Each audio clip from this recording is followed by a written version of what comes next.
How can we have some local fast?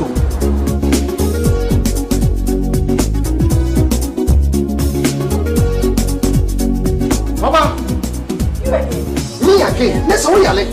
Me quite remember who you meet. Mentiment sent my friend doctor when I'm crossing over. See what was swearing. She has malaria. Malaria. Oh, what they say what the router. Me copy the absence here. A drone a friend router mixer. Yeah, come on, let it draw. And running router. So Calf trap and the draw abaso body assay. Wabo router mixture abaso. Router natural products in one router mixture. Yeah, you could see a tree. Router tonic and the router life for a who a finish the bunny, a fin pedium. Nasa support the immune system. Router de Obiasia, FDA, I did drinking crap to you.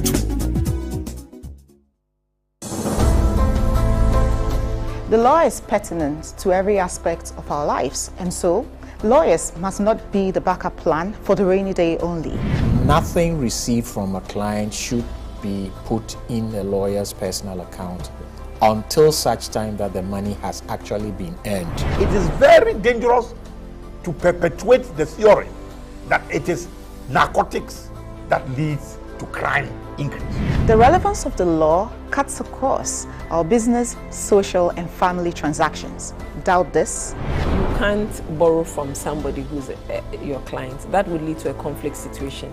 And that's something that as a lawyer you must jealously guard when you are representing a client. You have to register your Mohammedan marriage within 7 days? Within a week of the celebration of the marriage. So if you don't register it, it's not a valid marriage. Journey with our Law Express panel every week as we confirm the place of the law in our everyday transactions. Under etiquette rules, a lawyer can terminate for non-payment of fees. So basically, if you don't pay your fees, a lawyer has a right to terminate your engagement.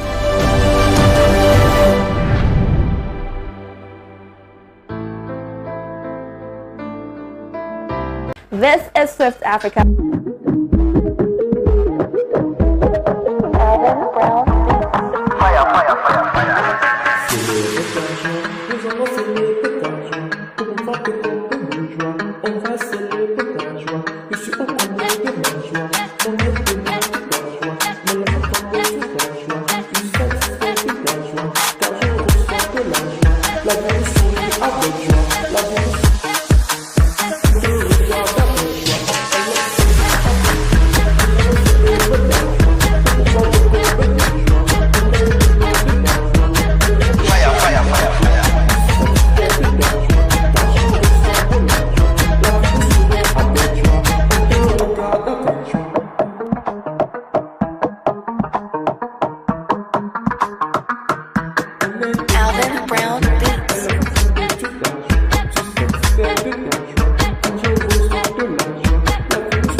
Another edition of your favorite Wednesday Palaver.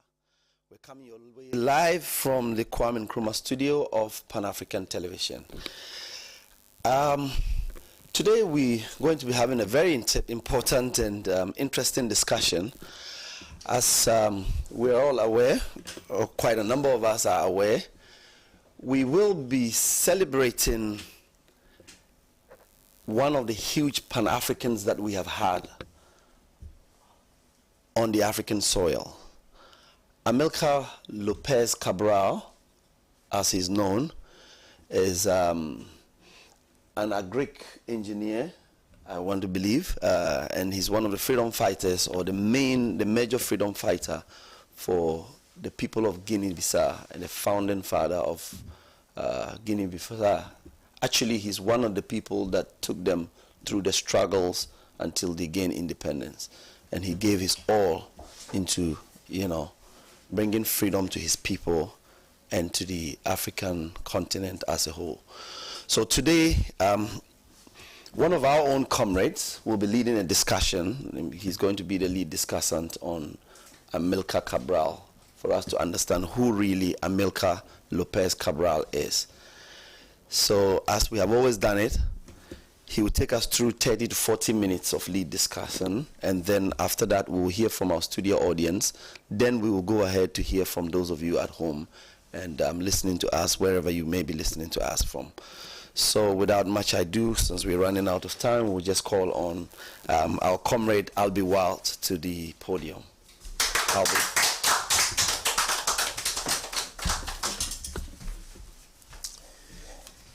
Thank you, comrade, and it's a pleasure to be here once again, here with my friends and comrades at Pan-African TV. As you correctly said, this is the 100th anniversary of the birth of an important, very important Pan-African icon, internationally known, who has contributed to not only Pan-Africanism, but the whole international socialist movement, the movement against anti-imperialism. So, but before I talked about Amilcar Cabral, I also want to give some acknowledgement and tribute to a couple of other icons who did work with Cabral, namely Kwame Nkrumah and Sekou Touré. I'm wearing buttons for them today. We celebrated Sekou Touré's centenary about 2 years ago, exactly 2 years ago, in 2022. And as you may recall, some of you, I mean, it's maybe not as old as me, but some of us participated in the centenary of Kwame Nkrumah as well in 2009.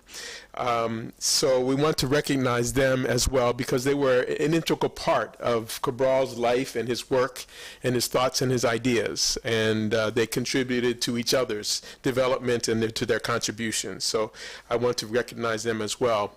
And then also, because too often we overlook and don't give a recognition or tribute to African women who played a critical role as well in this struggle. And I just want to acknowledge and recognize Titina Sila, who gave her life, actually died, was assassinated, coming from the funeral of Amilcar Cabral in Guinea-Bissau. Also Mbalia Kamara in Guinea, a freedom fighter for the independence of Guinea, who Women's Day in Guinea is named in her honor. And then Josina Matemba Machel, who also died in the freedom struggle in Mozambique, another former Portuguese colony in Southern Africa. So all of them, all the six that I've mentioned, lived around the same period of time and worked together, knew each other, contributed to the development of each other, as well as to the thoughts and ideas that ultimately led in the development of the ideas of Pan-Africanism. So I want to, tonight my comments will be organized into three basic sections. One, Cabral as the person, the individual Amilcar Cabral. Two, the impact of Cabral, his life and his thought on revolutionary Pan-Africanism. And three, the lessons that we can learn from Cabral and how we apply them today in the struggle for Pan-Africanism. So first, in terms of Cabral's biography, it should not be new to us. All of us who call ourselves Pan-Africanists must know him, and we must know about his work and his life and his ideas. We must make that effort. It's now available to us. His writings, his speeches, even videos on YouTube are readily available. So I won't spend a lot of time talking about his background and his biography, because again, I think that's something we should take responsibility to learn for ourselves. So I encourage us to read him, in particular in his own words, because again, as we know with many great revolutionaries, there are people who come behind them and try and interpret for us the ideas of those revolutionaries, and oftentimes they're intentionally misled or intentionally incorrect. So, but we do have the opportunity now to actually see and hear and read the words of Amilcar Cabral, as with Nkrumah and Touré and so many others. So please make that effort to do so. I'm reminded of a story I heard frequently from Kwame Ture, who also happened to be in Conakry, Guinea-Conakry at the same time in the late 1960s and early 1970s with Amilcar Cabral, Sékou Touré, and Kwame Nkrumah. But Kwame Ture, who as a young person worked with Martin Luther King in the United States, helping to organize the impoverished African people in the southern part of the U.S., and he would go, as you may know, Martin Luther King was martyred in 1968. But he was revered by many, many African people, not only in the U.S., but globally. You may know he was here in 1957 for Ghana's independence. But Kwame Ture would often talk about, in his public comments, would ask people, how many people love Martin Luther King? And almost everybody would raise their hand. And then he would say, well, how many people have read a book by Martin Luther King? And everybody's hands would go down. And so I think, that's indicative of our situation even today. You can speak to, oh, I love Kwame Nkrumah. Oh, I love Patrice Lumumba. Oh, I love this. But then if we love them, we must learn about them. We must study them. We must learn from them and their ideas and continue the ideas, continue to develop those ideas. It's not good enough to just say, I love them. That's a very sentimental, immaterial kind of thing.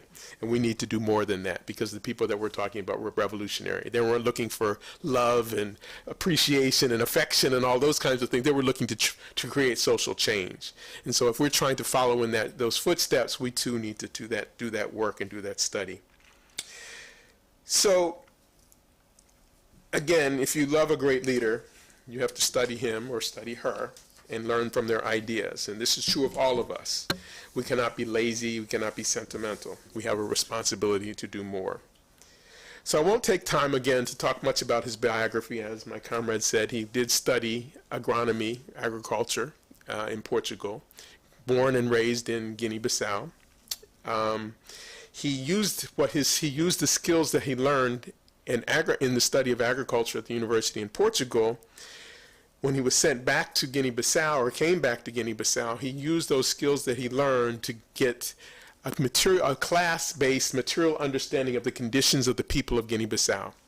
His task was, it sounds like a very menial kind of national service kind of job that nobody wants to do, but he took that opportunity to go to every corner, every village, every hamlet in Guinea-Bissau and learn about the people's conditions in those places.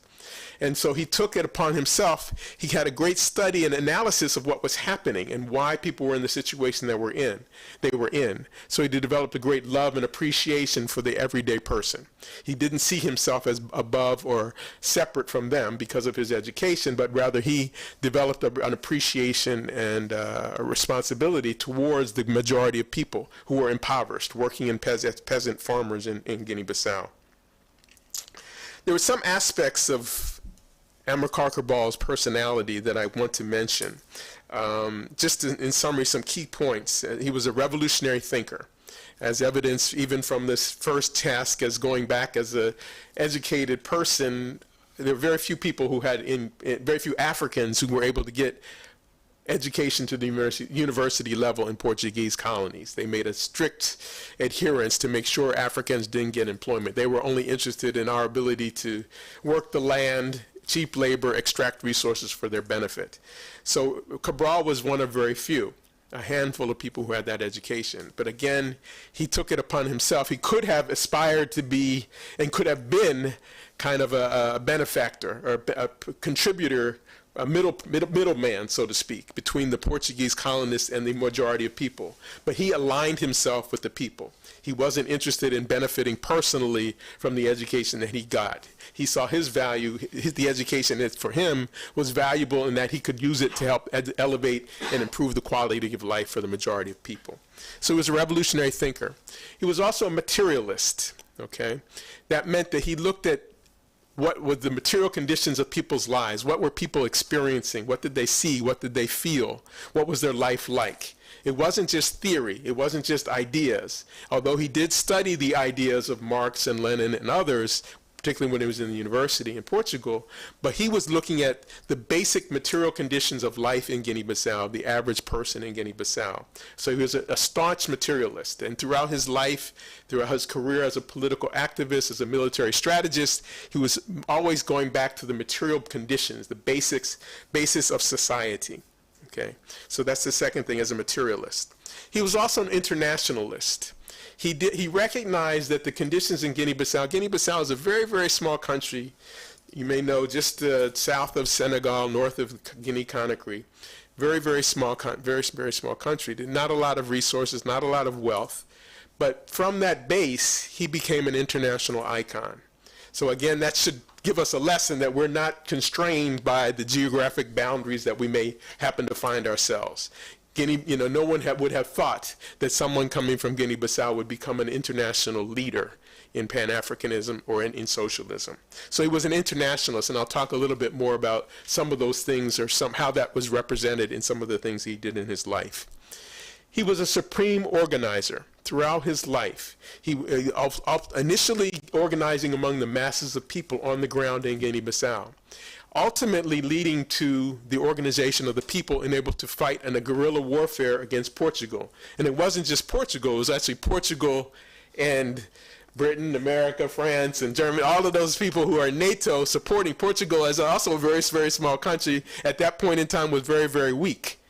But because they had NATO behind them, they had all of the weaponry, all of the modern technology that were available for them to try and continue their oppression of the people of the colonies in Africa. So he was a supreme organizer. He was able to not only mobilize people, but organize people to understand what they were fighting for, why they needed to come together.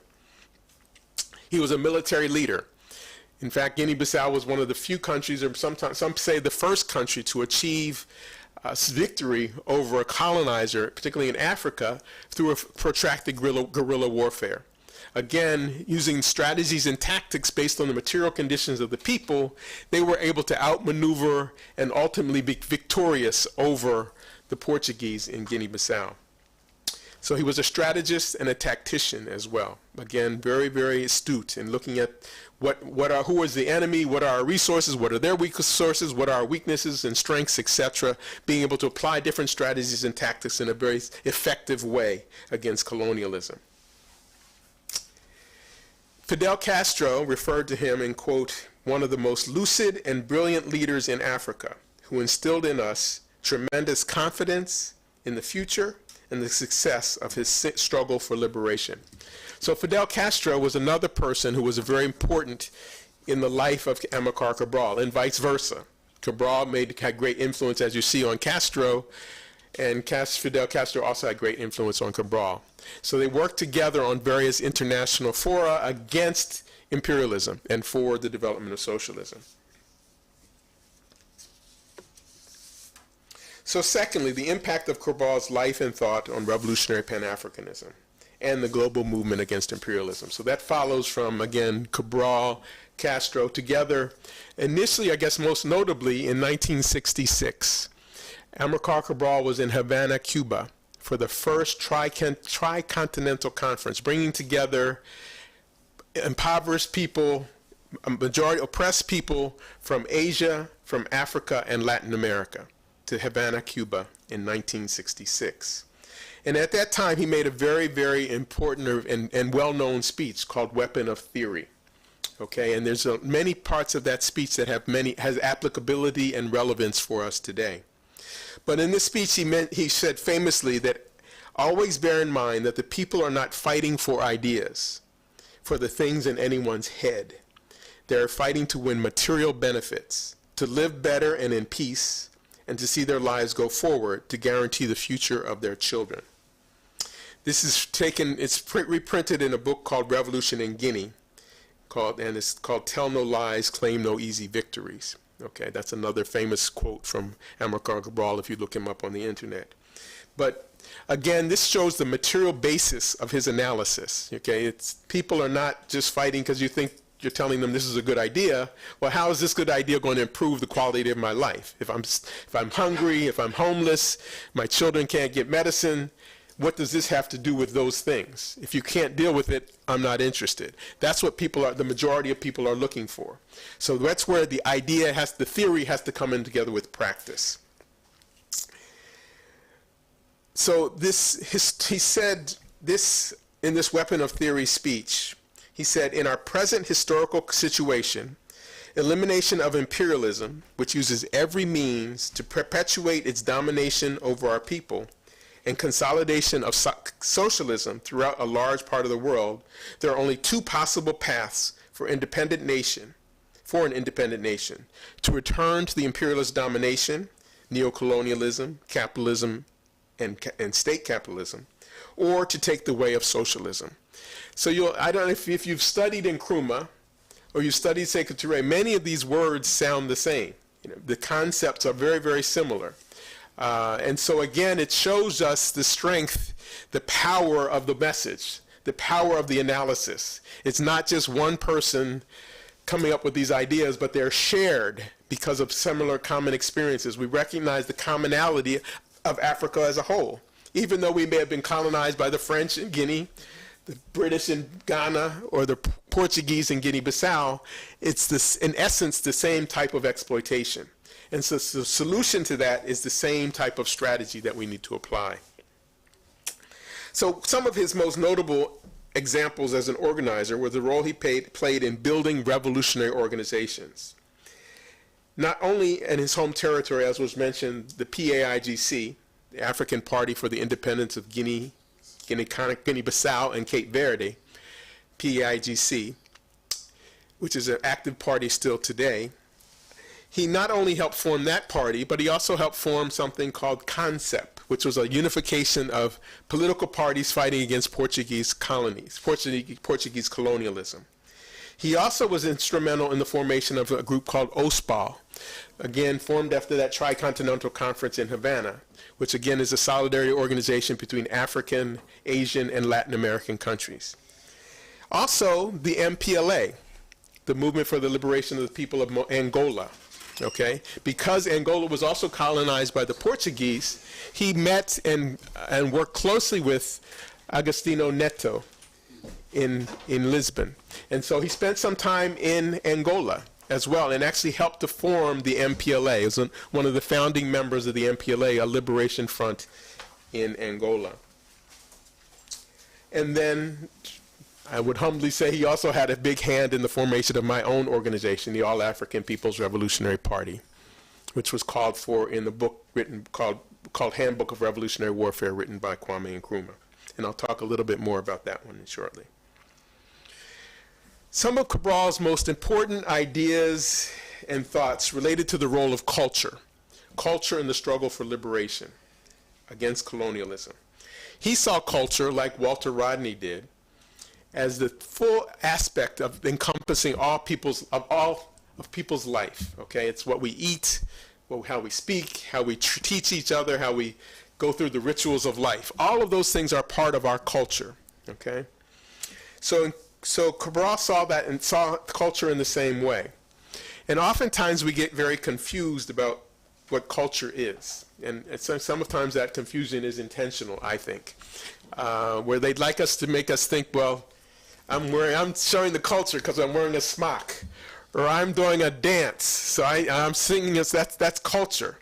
That's not really culture, okay? That's a manifestation of culture. But culture is something deeper than just the song I sing or the dance that I do, okay? Culture is deeper than that. So I'm going to give you a couple examples. Music is not culture, okay? It's an expression of an aspect of culture, but it's not culture of itself. Because music can inspire us to sing for a free Palestine or end the genocide, or to unite Africa, Bob Marley. Or it could inspire us to go buy a certain cell phone or pizza, okay? So music by itself is not, music can be used, it's an aspect of culture, but it's not culture in and of itself. It can motivate us to fight against injustice, or it could inspire us to accept our suffering for a promise of a better life in the hereafter. So clearly these examples don't reflect the same culture. So if you were to say, I'm an artist, I'm a musician, I'm expressing culture. Well, whose culture are you representing? Whose culture are you expressing? And one of Cabral's contributions was to say that we have to look at culture from a class perspective. Okay? So again, music can be used by the oppressor, and it can be used by the oppressed to fight against their oppression. Okay? So it's critical that we look at that. Otherwise, we'll have people thinking and acting in a way to perpetuate their own oppression. Okay? Because this song is, quote, popular, or this aspect of culture is something we all should do, but it's something that's being done to support our oppression rather than to eliminate our oppression. So again, Cabral was very, very important in helping us to make sure that we do that analysis. We're not lazy and just saying, oh, this is, whoever it is, We look at it more critically. Who is benefiting from this culture? Whose interest does it serve? And so that's what Cabral's contribution was, and it's one of the contributions he made with regard to culture. Another example of culture, and we know in Africa it's very common when you enter a room, you greet people, right? That in itself isn't culture, but it's a reflection of our culture, a culture of humanity, right? Our traditional culture is a humanistic culture. We respect everybody as human beings. So that reflects in the fact that we greet people when we come into the room. So we don't say that just greeting people is culture, but it's a reflection of the culture that we have. So similarly, they can have a culture of individualism, which is in a capitalist society. This is mine, this is yours, don't touch mine, don't cross my line, don't, etc. That's an individual perception, and that can be entrenched within the culture. And so the music, the way we eat, the way we dress, even our food that we eat. If we eat out of a common bowl, the whole family's eating together out of a bowl, or we all have our individual plate and cutlery and we're separate, that's a reflection of culture. Is it collective or is it individualistic?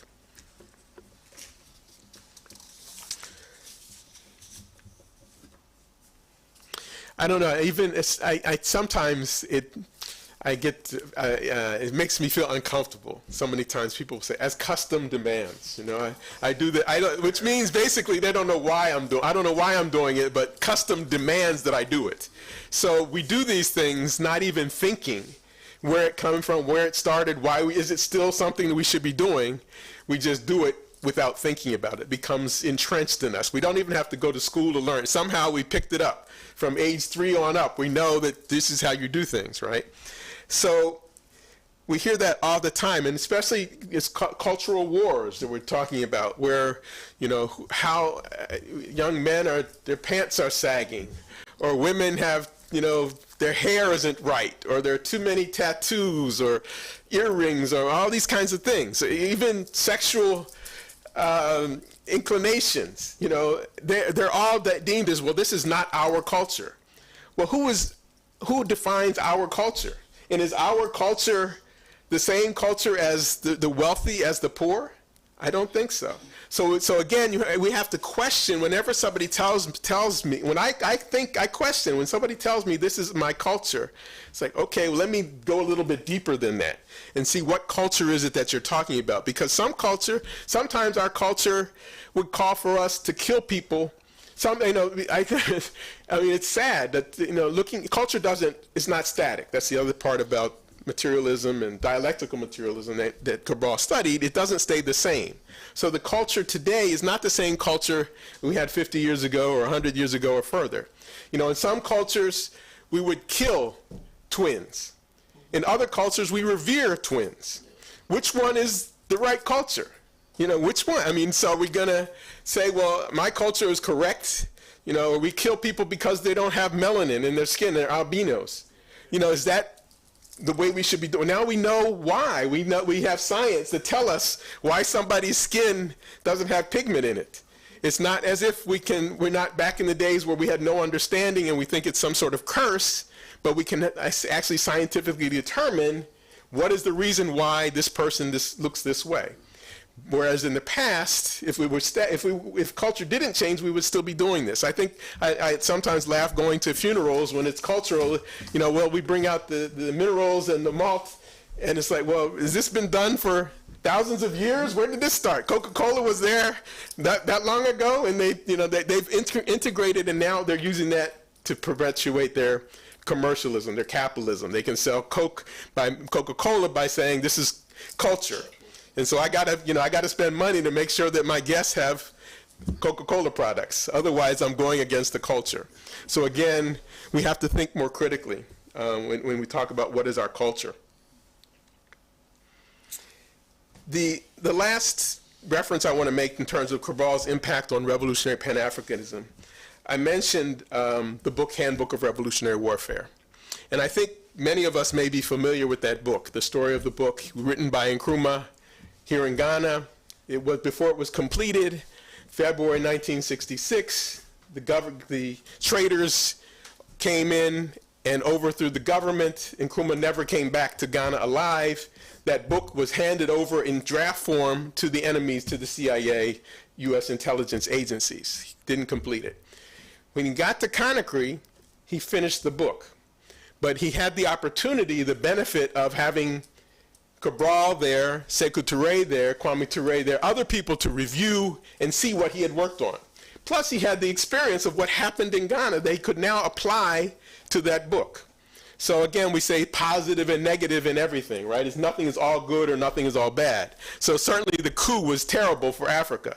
But in a positive sense, it improved the quality of this book that we could use. So he was able to take particularly the experience of Amilcar Cabral in fighting against Portuguese colonialism, and looking at, if you're familiar with that book, there's several things in there that apply directly to or related to the struggle for independence in Guinea-Bissau.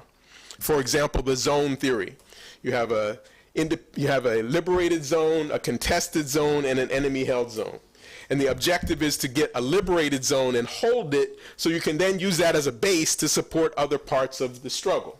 So Ghana was a liberated zone under Nkrumah, and so consequently, he was supporting other independent struggles throughout the continent of Africa, in Southern Africa, other countries, West, East Africa, etc., because Ghana was a liberated zone. The same Guinea-Conakry was a liberated zone, so they were able to support what was happening against Portuguese colonialism in other places, the fight against them.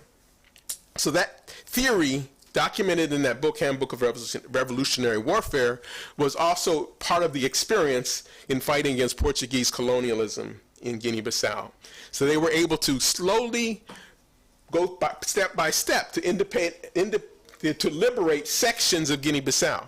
So ultimately, by the time the Guinea-Bissau got independent, they already had controlled the majority of the country. The Portuguese no longer had access and no longer had control over the infrastructure or the resources, the services in most of the country, because the PAIGC under Cabral had set up schools and hospitals and was doing everything necessary to run a society. So they built that liberated zone, and they were able to continue that work from that liberated zone. Again, that's documented in the Handbook of Revolutionary Warfare. I want to, again, the message here, another message with regard to international globalism, international organization, okay? Recognizing that Portugal was not the only enemy of Guinea-Bissau and Angola and Mozambique, etc., but it was a larger international imperialism. So again, imperialism is organized on an international level. It would have been impossible for one small state in Africa to defeat a global enemy like imperialism. The same thing exists today, which is why Nkrumah kept pushing and pushing for Africa must unite. We knew that Ghana, at the time 5 million people or whatever, very small, could never compete with defeat by itself, Britain, France, America, etc. So that's why the unification of Africa was so critical. And that, again, was an example, exemplified by Cabral's work in Guinea-Bissau. So some lessons for today from applying Cabral's thoughts today. For me, I can see many contributions from Cabral, even 51 years after his physical disappearance or his death.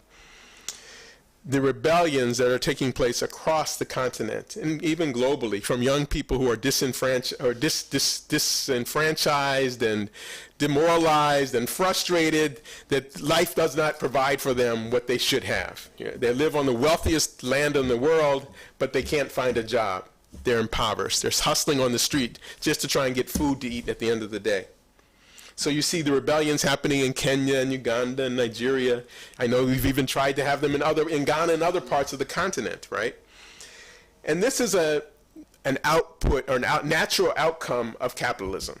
Wherever you have capitalism and you have this great divide between those who have and those who don't have, do not have, you're going to find frustration and anger, and rebellions are going to take place. So the question is, how does that rebellion become a revolution? Whether to vent your frustration and attack the corrupt or backwards state, government, politicians, etc., but then you replace them with some other folks who are just as corrupt and backwards as the ones that you had there before. That's what's been happening for decades. So transforming that to a revolutionary kind of struggle where we're not just fighting to get rid of something, but we're fighting to build something. We're fighting to change the system to create a new society. That's what Cabral was talking about. I think similarly, when you look at what's happening just to our north in the Sahel, between the Alliance of Sahelian States, AES, with Mali, Niger, and Burkina Faso, that movement is the same movement that was talked about by Nkrumah in Handbook of Revolutionary Warfare, by Cabral was also talking about it, bringing together African states into a unified front so that they could fight and defend themselves and their sovereignty more effectively. And Cabral said explicitly and emphatically that the fight is for the control of our resources, the control of our land and our resources. That's why we are dominated or oppressed, because we don't control those things. So when I see things like Burkina claims its gold, or Niger now is getting their own wealth from their own resources, to me that's exactly what Cabral was talking about. That's the step towards sovereignty. That's a step towards true independence. And then we can start doing some development once we get to that point. The APRP, my organization, is participating in activities around the world in different countries, including in Guinea-Bissau, on this occasion of the 100th anniversary of Amilcar Cabral. And so I want to just read this in conclusion, this final statement, which is something that we've shared globally. Cabral gave us a vital revolutionary example to follow. His pragmatism, his courage, his modesty, intelligence, honesty, and credibility are irreproachable. He was a genius strategist. His example serves as a potent weapon. Although he is not as well known as he should be, awareness of Cabral's record continues to grow day by day in Africa and around the world. So it's not enough to simply declare Cabral as one of the greatest leaders of all time. We must follow his example in practice and faithfully adhere to Comrade Cabral's tenets and principles that will lead to the total liberation and unification of Africa under scientific socialism, with the modes and means of production controlled by Africa's people. In Central and South America, Asia, the African diaspora, and throughout the revolutionary world, revolution consistent with Cabral's thoughts means returning to the source, committing class suicide, and becoming reborn as a revolutionary worker, actively involved in daily sacrifices inside a mass political party, which is the organized political expression of the people's culture, led by ideology that comes from our culture and which is produced by our history. So that summarized some key points: class suicide, returning to the source, building a mass political party are all aspects of Cabral's thoughts, which if later you might want to have further discussion about some of them. But those are my thoughts and comments about the icon Amilcar Cabral. Thank you.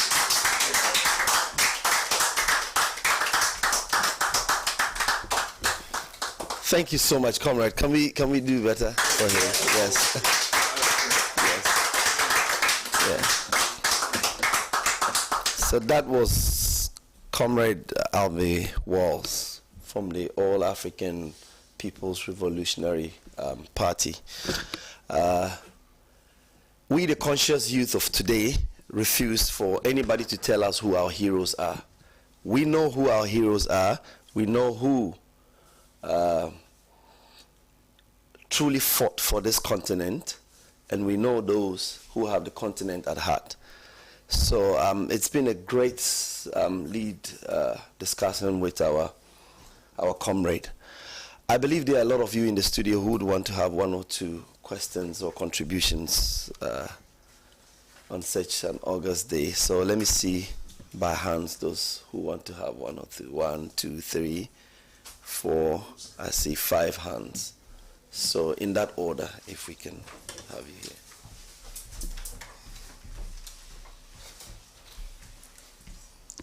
Well, hello, good evening, studio audience and our viewers up there. I think one big salute for Comrade Avi Walls for these magnificent lectures. In fact, this is a lecture, and we've learned enough. But still, I just want to ask a question, then I will go on to. And it looks as if in Africa, after the furious 50s, the 40s, the 50s, we gathered our independence with these great leaders that Comrade Abin was mentioned. It's as if Africa is now retrogressing. Typical example, like in Ghana, in Nigeria, some other parts of Africa, the whole African society is retrogressing. What our big people fought for and built on, we are retrogressing.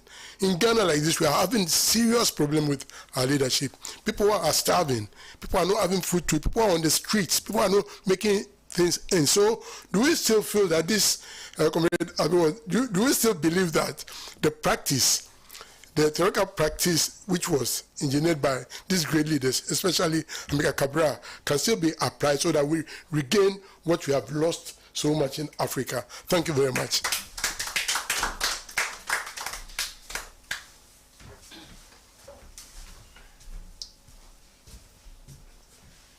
Good evening, studio audience. Good evening, Africa.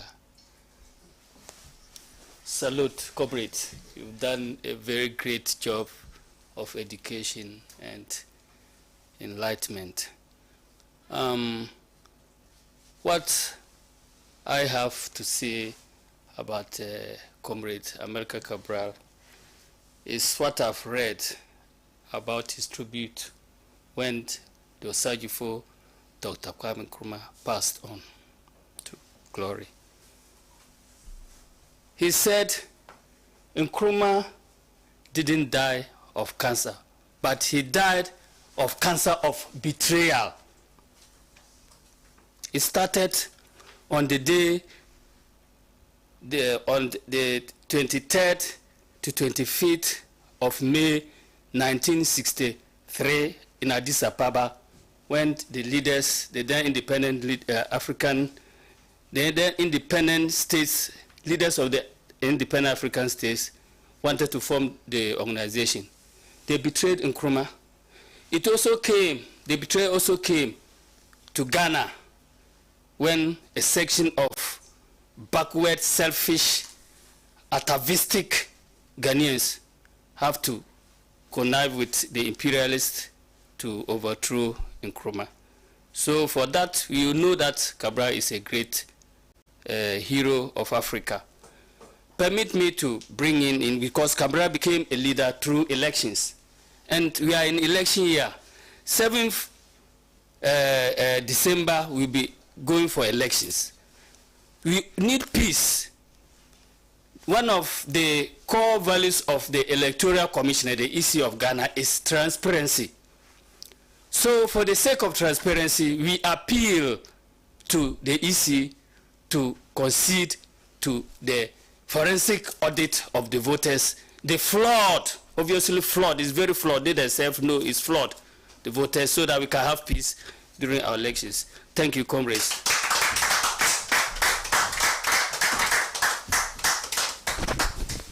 Good evening, comrades. Well, indeed, I must say I'm really very happy to be part of today's program. Thank you, comrade. No, I've had the opportunity to attend the Cabral School, and what's the little bit I can say with what I've picked from here is that Amilcar Cabral, to me personally, is the real definition for revolution. A strong socialist, of course. He stood for what he stands for to his last breath. And I really appreciate that. But how can we chart our path, transform the African mindset and the whole land of Africa to fetch from our own world without looking for third force or third party or the imperialist or capitalism aspect? In order for us to be productive, you see, that's just the background. My question is, how can we be the next Cabral, the Nkrumah in this dispensation we live in, and still be industrious? That will still make us, feel okay without thinking about the conflicts, without thinking about anything that has to do with capitalism, and still meet the global village where we find ourselves in. The world is advancing. So I think that since you are here, you can help me on that, even if you don't get my question right. Thank you very much.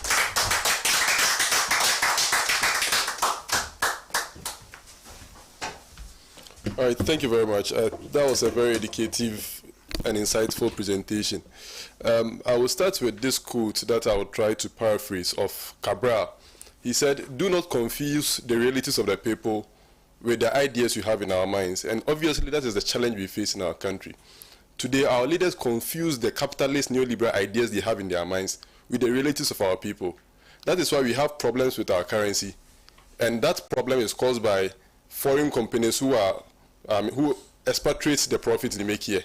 Yet you see our leaders promising foreign direct investment and promoting foreign direct investment, saying Ghana is open for foreign investment and all those stuff. Yet that is the problem of our country.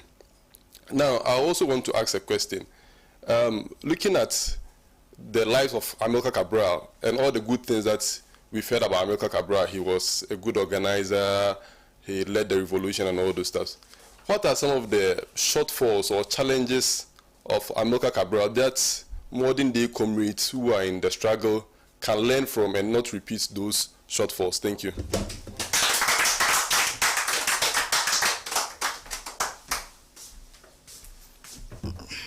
Good evening, comrades.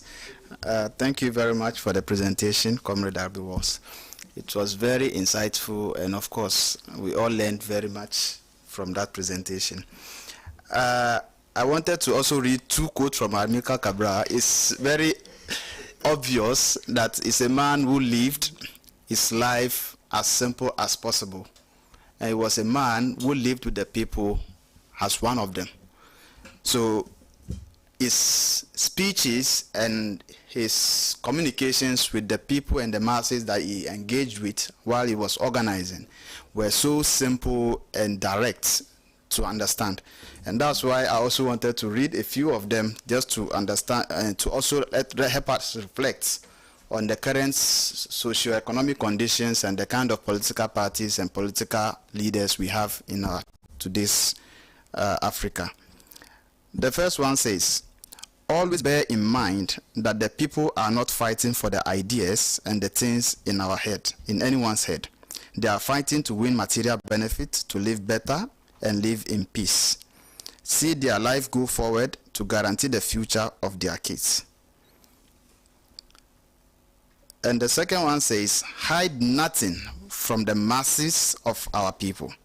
Tell no lies. Expose lies whenever they are told.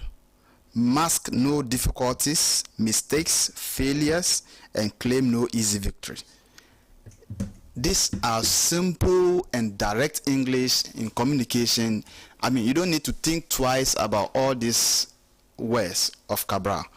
But today, when we reflect in our political environment, when we sit on TV and we watch our politicians speak, and we watch our vice presidential candidates speak, we watch our presidential contestants speak on air. I mean, how did we get here? Thank you.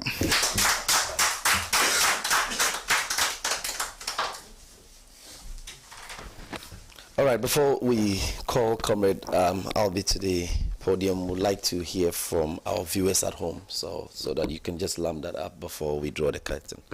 So.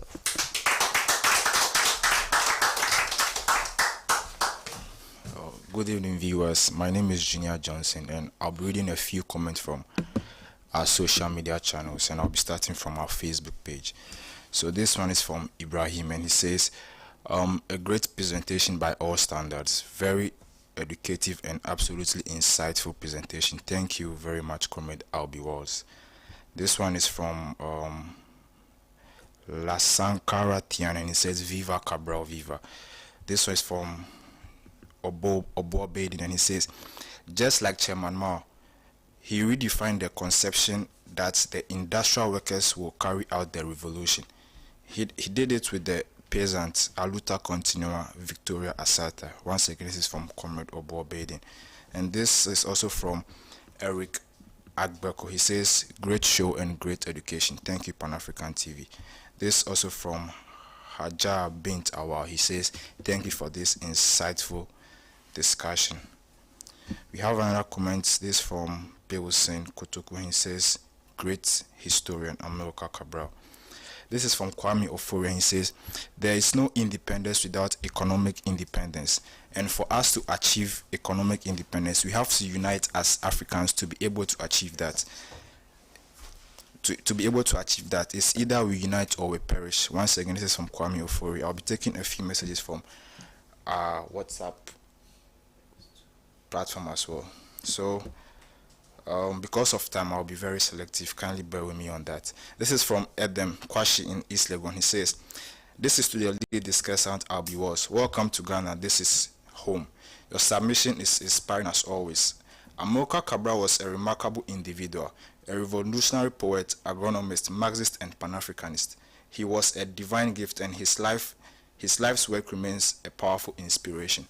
Similarly, we must study the works and teachings of Marcus Garvey, Kwame Nkrumah, and Louis Farrakhan, the leader of the Nation of Islam in America, to understand our current era and take the necessary steps to build a brighter future while dismantling neocolonialism and this wicked capitalist world order. The role of Black America in our liberation struggle is key, so we must unite and link up. Let us honor Amilcar Cabral's enduring legacy and continue to fight for justice and equality. Once again, this is from Edem Kwashi in East Legon. I'll take 3 more messages and I'll be done. This is from Charles Dakura from Temali, and he says, good evening, comrades. If African political parties practice the undying tenet of revolutionary practice laid out by Cabral, genuine and emancipatory liberation will come to fruition. The fight for socialism continues, and together we shall prevail against capitalist oppression, exploitation, and subjugation. This is once again from Charles Dakura in Temali. One more message and I'll be done, please. This is Amilcar Cabral's works are timeless. His understanding of the need for both political and cultural liberation is something that still holds up true to today. The guest provided an excellent analysis of how his ideas can be applied to today's struggle. As someone with leftist views, I appreciate Cabral's emphasis on socialist principles in building a free and self-sufficient society. His life and works are a testament to the power of collective action. Thank you, viewers. Thank you, too. Thank you so much. Can we now invite Comrade back to the podium?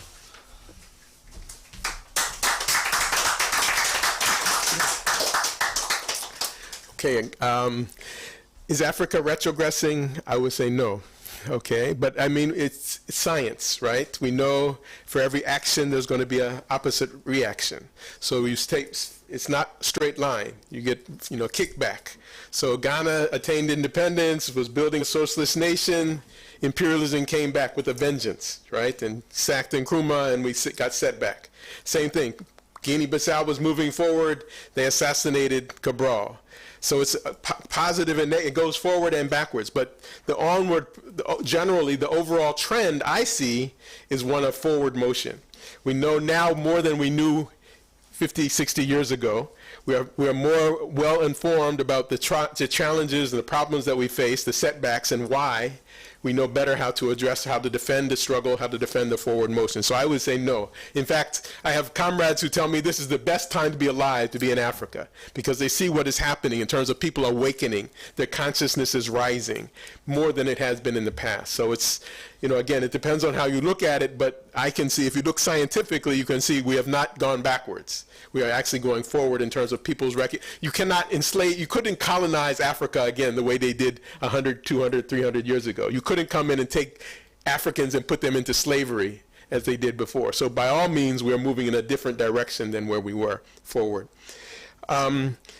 Betrayal killed Nkrumah. Yes, the cancer of betrayal. And I think, again, Cabral was trying to say, this idea of class suicide, that the people who betrayed Nkrumah in 1966 are still around. They are still around trying to tell us Nkrumah was this, Nkrumah was that, rewriting history in a way that will justify the actions that they did in 1966. So we can't relax. We can't think that the betrayal is over. It's an everyday ongoing battle. And that leads me to the point about learning from Cabral, the strategy, how to become the next Cabral, I think was the question.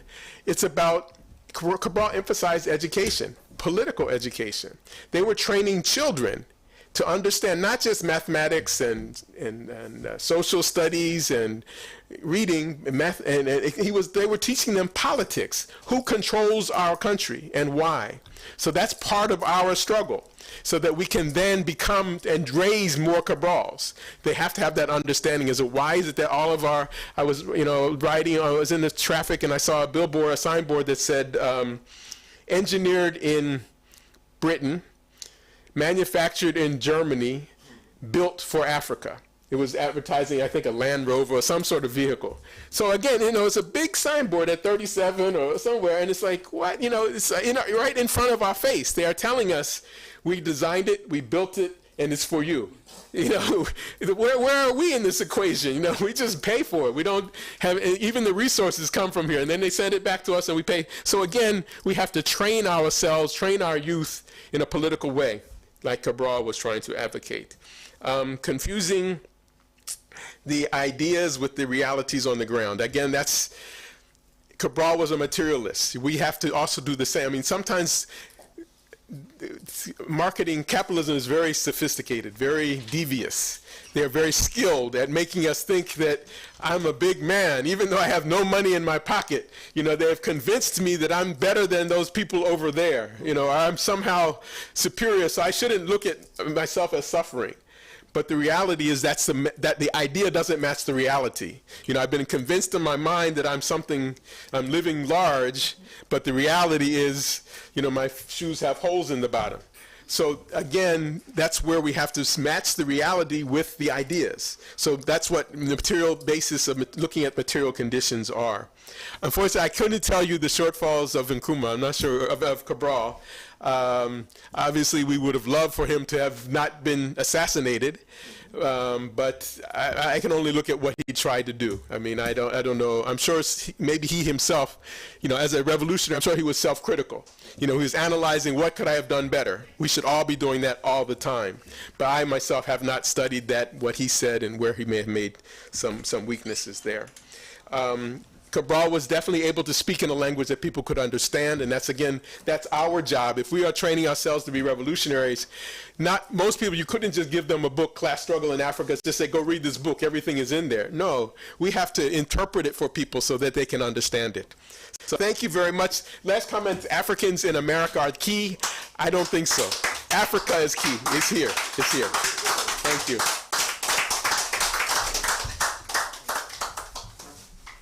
Thank you so much. Unfortunately, this is all time will permit us to do. But definitely, in less than 2 weeks, we will be celebrating another great hero of ours, Dr. Kwame Nkrumah. In fact, we will be having the real Founders Day. We will be having that celebration, not that quack Founders Day that was done.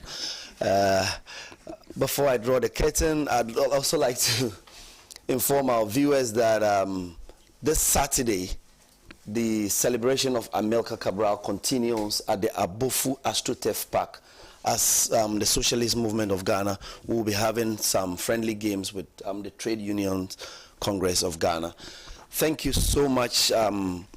Thank you so much. This is all time will permit us. Like I've said, we'll have to draw the curtains. Thank you to our videos here. Thank you to our viewers at home. Thank you.